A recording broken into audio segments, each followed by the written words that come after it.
새벽에도 하나님의 은혜가 함께 하실 줄로 믿습니다. 오늘 우리가 이제 민수기 13장을 시작하는데요. 민수기는 크게 세 부분으로 나뉩니다. 이제 1장부터 어제 읽었던 12장까지는 이제 이스라엘 1세대의 이야기입니다. 말씀드렸던 것처럼 이스라엘이 광야는요, 볼 때 40년 동안 1세대, 2세대, 그리고 가나안에 정탑한 다음에 이제 세대를 3세대라고 불러요.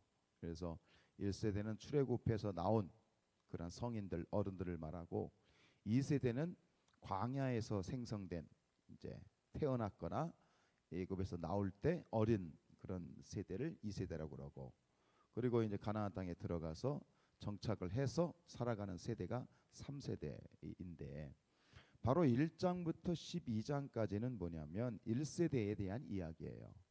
그래서 가나안 정복을 위한 준비, 그 시작은 이제 1차 계수였잖아요. 60만 3,550명 1차 계수로 시작해서 오늘 이 가데스에 도착하기까지 그 있었던 사건들, 1세대에 대한 여정이고, 오늘 13장부터 25장까지, 오늘 13장에서 그 유명한 무슨 사건이 등장하죠? 가데스 바네아. 이것은 익숙하시죠? 가데스라고 되어 있는데, 가데스 바네아 사건이 이 광야에서 이스라엘 백성들에게는 정말 중요한 사건이에요. 중요하다기보다는 안타깝기도 하지만 그 역사에 있어서 굉장히 중요한 한 획을 긋는 굉장히 중요한 사건인데, 그 가데스 바네아 사건으로 인하여서 이스라엘 백성들의 1세대의 불순종이 정확하게 드러났고, 그리고 그 1세대에 대한 하나님의 결심으로 말미암아서 내일 보겠지만 1세대를 이제 광야에서 사라지게 하시는 거예요. 가나안 땅에 들어가지 못하게 하시는 거예요. 그래서 이 광야의 40년은 그 이후 이제 38년이긴 합니다만, 어쨌든 전체가 이제 40년도로 봤을 때 이제 1세대의 이 광야는 1세대가 이제 죽는 무덤과 같은 곳이 되고, 동시에 세대 교체가 이루어져요. 40년 동안. 그러면서 이곳에서 출애굽 2세대가 교육을 받는, 하나님의 정말 친백성으로 교육을 받는 광야 학교가 되는 거예요. 그래서 1세대와 2세대가 교체하는, 세대 교체를 이루는 그런 모습을 보여주는 것이 오늘 13장부터 25장까지예요. 그리고 마지막 세 번째 부분은 어디냐면 26장부터 36장. 이게 신명기하고 동일하게 이제 신명기의 내용인데, 바로 이제 이 2차 계수가 이루어져요. 26장에 가면 1장처럼 2차 계수를 중심으로 그 모압 평지에서 이제 출애굽 2세대에 대한 하나님의 재교육, 새로운 언약의 갱신 사건이 이제 이루어지는데, 오늘 13장에서는 바로 유명한 이 가데스 바네아 사건이 발생을 해요.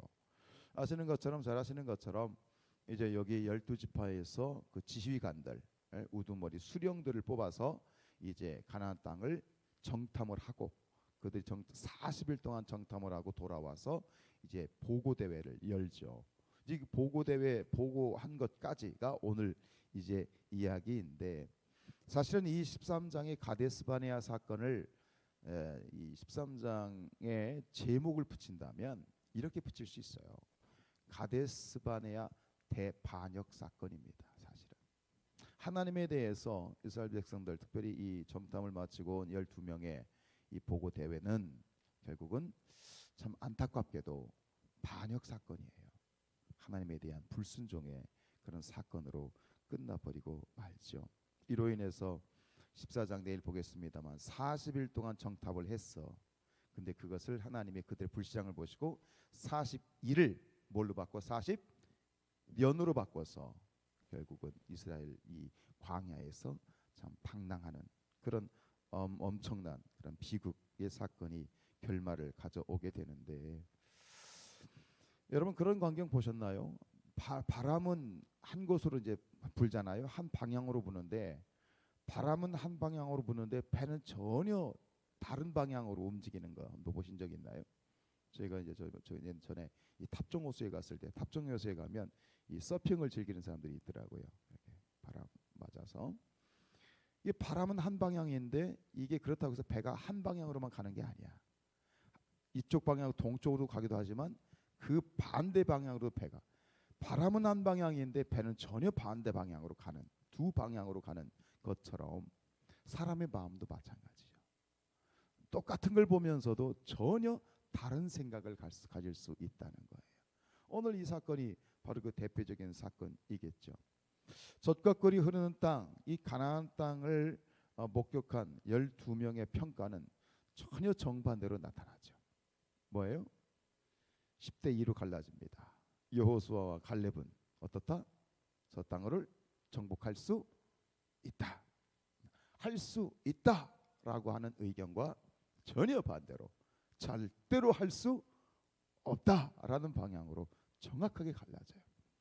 그들이 본 것은 똑같은 것을 봤어요. 똑같은 것을 경험했고 똑같은 것을 보았어요. 그러나 어쩜 그렇게 생각이 다른지요. 우리 신앙도 마찬가지예요. 우리 삶도 마찬가지예요. 똑같은 것을 경험하면서도 전혀 다른 말을 하지 않습니까? 이렇게 갈라진 이유가 뭐죠? 이스라엘 백성들이 정탐꾼들이 가나안 땅을 정탐하고 와서 할 수 있습니다. 저 땅은 우리의 밥입니다. 라고 하는 사람들과 우리는 메뚜기입니다. 저들의 매물이는 아무것도 아닙니다. 우리 들어갔다 다 죽습니다. 라고 이렇게 전혀 다른 방향으로 갈라지는 이유가 뭐죠? 그 기준이 뭡니까? 그들에게 무엇이 있느냐 없느냐? 믿음이 있느냐 없느냐예요. 믿음이라고 하는 것은 정말로 위대한 것입니다. 믿음이라는 것은 정말로 중요한 것이고요. 믿음이라고 하는 것은 우리의 전부일 수 있습니다. 그래서 세상 사람들은 우리를 향해서 많은 종교들이 있지만 많은 종교들 중에서 유독 하나님을 믿는 우리 기독교인들을 향해서만 이렇게 우리를 부릅니다. 저 사람들은 뭐 하는 사람이다? 믿는 사람이다 라고 부릅니다. 불자들을 향해서 믿는 사람이라고 들어본 적이 거의 없는 것 같아요. 그렇게 표현하는 사람도 있을지 모르겠지만 유독 우리 하나님을 믿는 사람들 향해서 저들은 믿는 사람들이다 라고 얘기를 해요. 저 사람 믿는 사람이야. 그럼 무슨 얘기예요? 저 사람 기독교인이야 라는 얘기예요. 정확한 겁니다. 우리 신앙에 있어서 가장 중요한 건 믿음이다. 믿는 것이다. 믿음이 우리의 전부이다. 믿음으로 시작해서 믿음으로 구원받고 믿음으로 살다가 그 믿음 가지고 그 믿음 우리가 죽어서 하늘나라 천국 갈 때 아무것도 가지고 가지 못하지만 우리가 유일하게 가지고 갈 수 있는 것이 있어요. 그게 뭐다? 믿음이다. 그 믿음 때문에 그 믿음이 보증이 되어서 천국에 들어갈 수 있는 것이다. 믿음. 이 가데스 바네아의 이 정탐 보고 사건에서 우리는 다시 이 믿음을 발견할 수 있어야 되고 또 그리고 오늘 우리의 삶 가운데에서 하나님 앞에 돌이켜 볼 것은 나에게 이런 믿음이 있는가? 나의 믿음을 점검해 봐야 되죠. 그 사람들이 아니라 나의 믿음을 점검해야 되죠. 나의 믿음이 10명의 믿음인가? 불순종의 믿음인가? 아니면 이 여호수아와 갈렙의 믿음인가? 믿음에 대한 이야기 수없이 들어보고 수없이 우리가 얘기를 하지만 다시 한번 우리가 묻는 건 뭐냐면 믿음이란 무엇인가? 라는 질문을 드리고 싶습니다. 내 말씀을 묵상하면서 믿음이란 무엇인가? 많은 이야기를 할 수 있어요. 정말 믿음만 가지고도 몇 날 며칠을 뭐 얘기해도 부족함이 있겠습니다만 이 말씀 묵상하는데 그런 생각이 들어요. 믿음이란 뭐냐? 보는 것이다. 믿음이란 어떻게 보는 거예요? 하나님의 눈을 가지고 보는 것이다. 그게 믿음이다라는 거예요. 10명의 정탐꾼은 그 눈이 없었어요. 우리 눈이 보배라고 그러잖아요.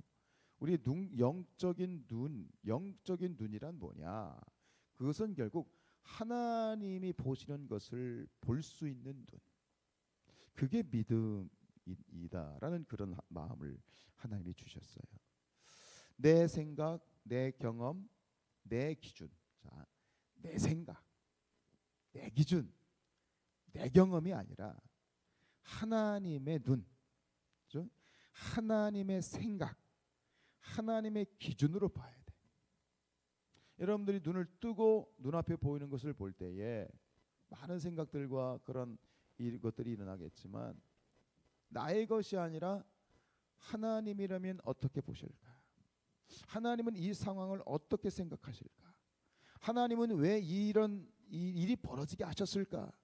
하나님은 이것을 통해서 우리가 무엇을 깨닫기를 원하실까를 물을 때 그때 우리의 눈이 열리는 거야. 근데 우리는 육신의 눈이 먼저 다가오기 때문에 자꾸 우리는 상황과 이런 환경을 보고 내 생각을 우리가 먼저 제시를 할 수밖에 없는 연약함이 있기 때문에 이런 하나님의 눈을 가지기 위해서는 끊임없이 질문해야 돼요. 하나님, 이 상황을 통해서, 이 사건을 통해서 제가 무엇하기를 원하십니까? 이 상황을 통해서 하나님, 제가 무엇을 깨닫기를 원하십니까? 이 질문이 우리의 영적인 눈, 믿음의 눈을 뜨게 하는 매우 중요한 질문이라고 생각이 됩니다. 쉽지 않아요, 사실은. 쉽지 않아요. 그래서 우리가 잘 아는 히브리서 11장 1절 2절 믿음장은 이렇게 시작합니다. 믿음은 바라는 것들의, 바라는 것들의 뭐예요? 실상이고 보이지 않는 것들의 증거다. 같은 얘기예요. 바란다, 보인다, 눈이죠. 보는 거죠. 다시 한번 이 새벽에 기도한 여러분들을 축복합니다. 믿음의 눈이 열리기를 축복합니다. 눈이 보배예요. 눈이 보배예요. 신앙생활도 눈이 뭐 몸에 9할 8할 그러잖아요.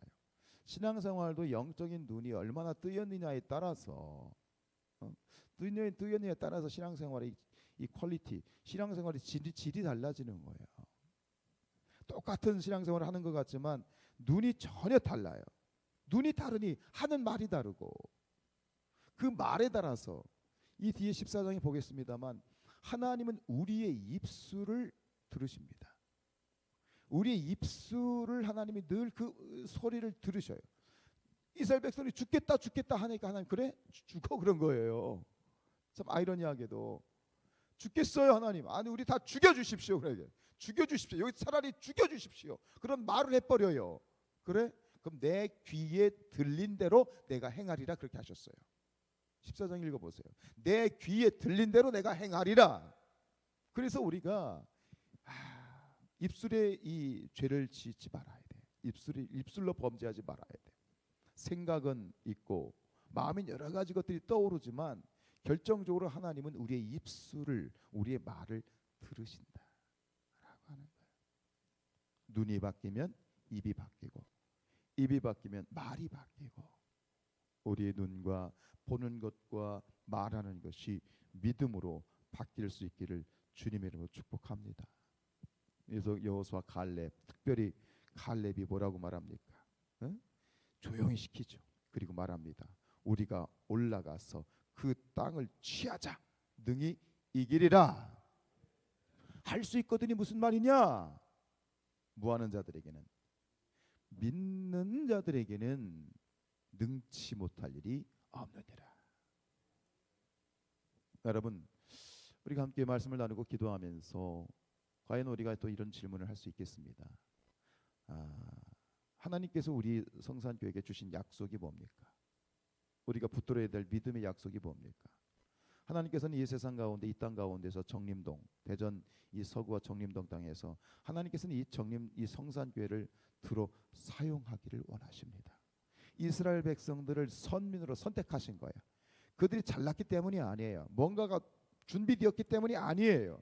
하나님이 원하신 거예요. 원하셔서 그들을 선택하셨어요. 역시 마찬가지로 오늘 이 땅 가운데에서 하나님께서 우리 성산교회를 들어 사용하기를 원하십니다. 믿음의 눈이 열리기를 축복합니다. 하나님이 이 성산교회를 부흥시키시기를 원합니다.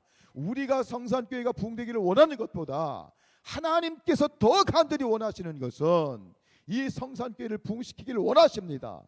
부흥되기를 원하십니다. 그 마음을 우리가 읽어야 돼요. 그 하나님의 마음을 우리가 볼 수 있어야 되고, 그런데요, 그 하나님의 원하심과 축복을 누리는 자들은 어떤 자들인가? 믿음의 그릇을 준비한 자들이다. 믿음의 그릇을 준비한 것이다. 여러분, 환경과 그리고 상황에 우리의 눈이 고착되어 있다면 절대 우리는 하나님께 쓰임 받을 수 없어요. 믿음의 눈이 열릴지어다. 믿음의 눈이 열릴지어다. 그렇습니다. 그 눈이 열리기를 축복합니다. 가장 많이 우리의 발목을 잡는 믿음의 눈을, 믿음의 어떤 우리의 이 시선을 가로막고 또 우리의 마음을 빼앗는 게 뭐예요? 돈이죠. 재정이죠. 목사님, 우리는 재정이 안 됩니다. 우리는 사람이 없습니다. 여기서 분명히 얘기해요. 그들이 이 포도송이를 메고 왔잖아요. 세상에 포도송이를 두 사람이 짝대기에다 메고 왔대. 본 거예요. 그들도 이 땅이 젖과 꿀이 흐르는 땅이 맞다는 걸 인정했어요. 근데 그 다음에 뭐라고 시작합니까? 그러나로 시작합니다. 여러분, 중요한 게 뭔지 아십니까? 하나님이 원하시느냐라가 중요한 거예요. 하나님이 원하시느냐. 그럼 하나님이 원하시면 누가 하십니까? 하나님이 하십니다. 우리가 확인하고 나갈 건 하나밖에 없어. 이것이 하나님의 뜻이냐, 하나님이 원하시느냐. 그렇다면 그 뒤에는 그러나가 붙으면 안 돼. 무슨 말인지 아시죠? 하나님이 원하신다라고 하는 믿음의 확신과 하나님의 뜻이라고 하는 분명한 증거가 있다면 그러나는 절대 붙으면 안 돼. 그러나 돈이 없습니다. 그러나 사람이 없습니다. 그러나 뭐가 없습니다. 그러나 이것이 안 됩니다. 아니요. 절대로 그러나가 붙으면 안 돼요. 하나님이 원하시느냐, 하나님의 뜻이냐. 그러면 일을 행하시는 여호와, 일을 지어 성취하시는 여호와가 행하십니다. 하나님이 하시는 거죠. 사람이 하는 게 아니에요. 사람이 해 버릇하니 그런 줄 알지만 사람이 하는 게 아닙니다. 하나님의 일은 하나님이 하십니다. 그렇다면 우리는 믿음을 고백하는 것이고, 그 믿음 가운데 하나님이 보는 것을 같이 보고, 그리고 우리가 할 수 있는 최선을 다해서 순종하게 될 때, 우리의 순종이 100 가운데 20이라 할지라도 나머지 80은 하나님이 채우시는 거예요. 하나님의 방법으로 채우시는 거예요. 그런데 하나님, 우리가 가진 건 80밖에 안 됩니다. 20이 모자랍니다. 안 됩니다. 아니요. 부족한 20을 하나님이 채우신다. 이걸 경험한 사람들은 알아. 이거를 경험한 사람들은 그 믿음이 보이는 거예요. 그런 믿음이 저와 여러분 가운데 있어지기를, 또 하나님의 뜻이 우리 성산교회를 통해서 이루어지기를 주님